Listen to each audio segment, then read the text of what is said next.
Good afternoon, Simon. And look at that cat peeking up from your shirt. Yes, it's one of the ways that Oh, you can die. you're wearing the shirt. There you go. Got to be Carked on It. brand. You're very on brand. Absolutely. So you're going to be part of what we're doing, which is a mini festival of the end of life with it embedded within the Yellow Healing Trail down here. I guess one of our big thoughts around all that is that our whole job with the Yellow Healing Trail is to kind of help people be the best kind of humans that they can possibly be for 10 days. And the end of life and dying and how you tackle that part of your life is a big part of the story. So you've been beating that drum for a while with your game. Would you like to tell us a little bit about Carked It? Sure. So I'll start by saying um, it started with a company called the Aging Revolution that my partner Leonie and I started. That was looking at growing older. What does it mean?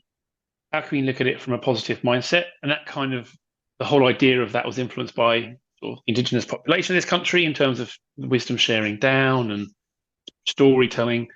We started a company called the Aging Revolution, did a 5 month road trip around Australia, and that kind of changed our life really. We made mobile apps and looked to supporting carers and what does it mean to grow older.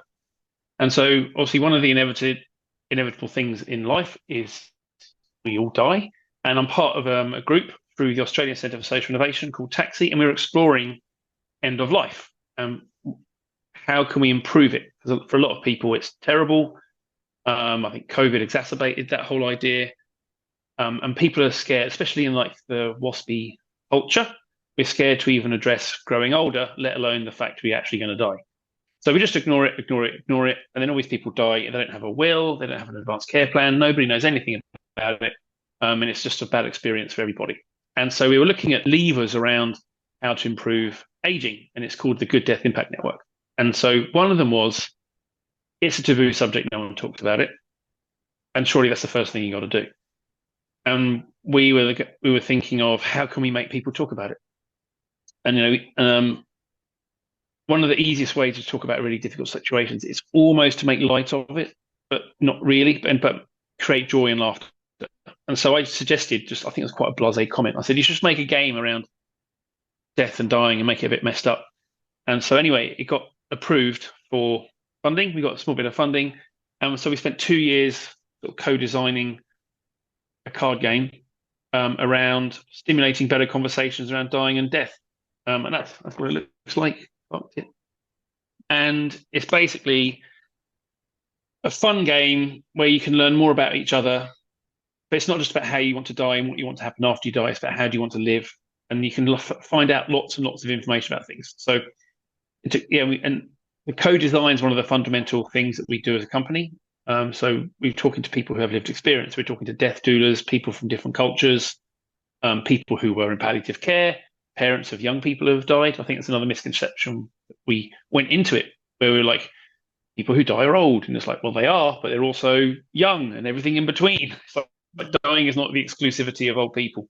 So like, okay, how do we actually start these conversations? And so we basically designed it with a whole bunch of people, including young kids. And sort of some of the game mechanics within the game have actually were sort of suggested by young people. So that's how it came about. I love the organic way that it grew, and Taxi is the most incredible organization.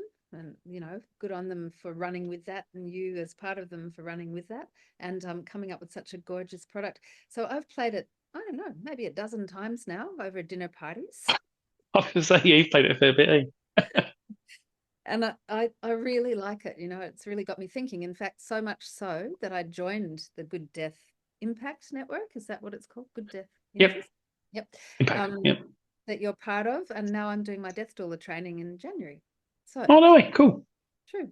So I'm pretty interested in what it has to offer. And I think, you know, nobody who's been through the bereavement, the grief, the loss of dying can pass it off ha ha ha. So obviously that's not where you're going to land, but it does need a little bit more. We all have to have a little bit more capacity to go there, to think about it, because consciousness is key. And as a yoga teacher, consciousness of every breath, and certainly the last breath. Yeah. So thank you for bringing that game to fruition. And is it doing well? How are people feeling about it? People who play it love it. Um, we've had people who use it to train nurses how to have better conversations with people in palliative care, which is pretty phenomenal. We've had people who want to use it to try and broach. Quite a lot of people want to use it to broach the subject with parents who are older. Like, I can't just go up to my mum and dad and go like, "So you're going to die soon? What next?" Because it doesn't go down well. And so, but you can, crack a bottle of wine after dinner and go like, "Let's play a game," and like spring it upon them. And then because how you die isn't it's not your choice. It's just a random card, a bit like life, really. You never know what's going to come at you.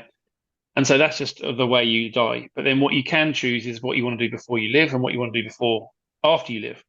So, Mm. do you want to become a mushroom farm? Do you want to have a 200, bit of an ego, 200-foot gold statue built about you saying I was here, whatever.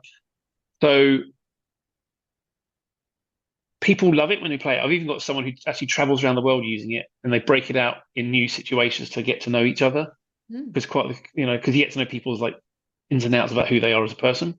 Mm. In terms of how it's selling, it's the same with all things. You can make the best thing in the world, but if no one knows it exists, it doesn't sell. So it sells, a few copies a month at the moment, which isn't exactly enough to live on.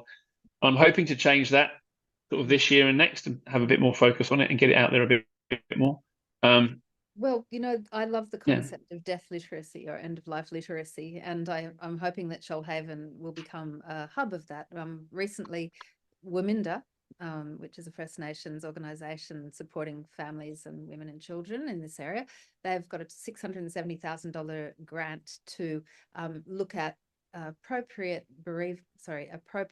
palliative care options and late life care for First Nations, which is great.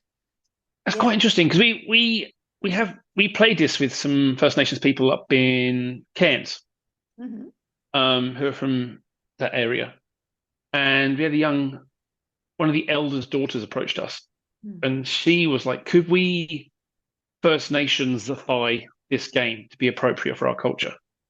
And change loads of things about it, how it looks, everything. So creating a First Nations version of this specific to that culture in their place was something we were really keen to explore. Nothing ever came of it, unfortunately. But if anybody else wants to have a chat about that, I'd be more than happy to. Perhaps and maybe let's see what it leads to down in our area in the Shoalhaven. So, so you and Leone are coming down and running this game for 100 people at once, hosted by Shoalhaven Bereavement Services.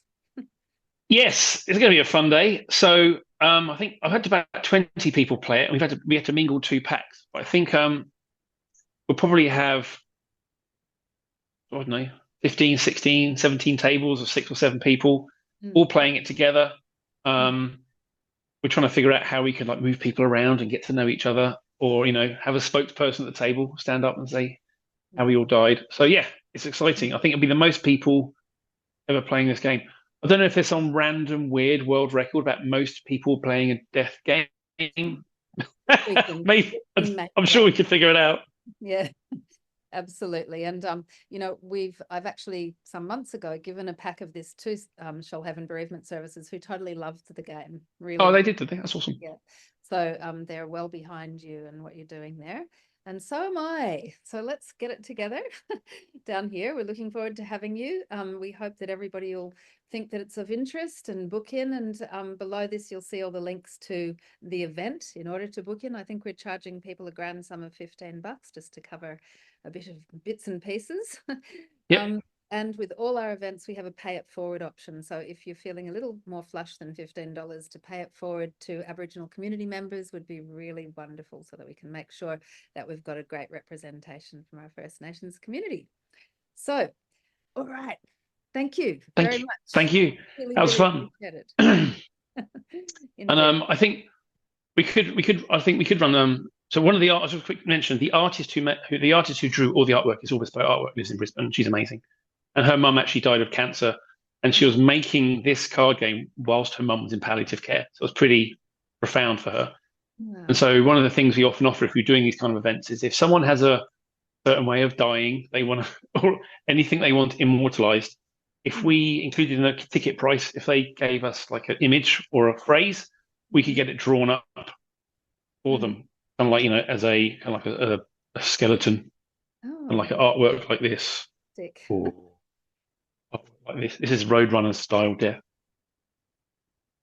Road We can draw up if somebody wants something that they're passionate about. Do that. Okay, well, Okay, keep mentioning that when you're here as well. So, I will. great. Thanks, Simon. Take Cheers, care. Kate. Bye.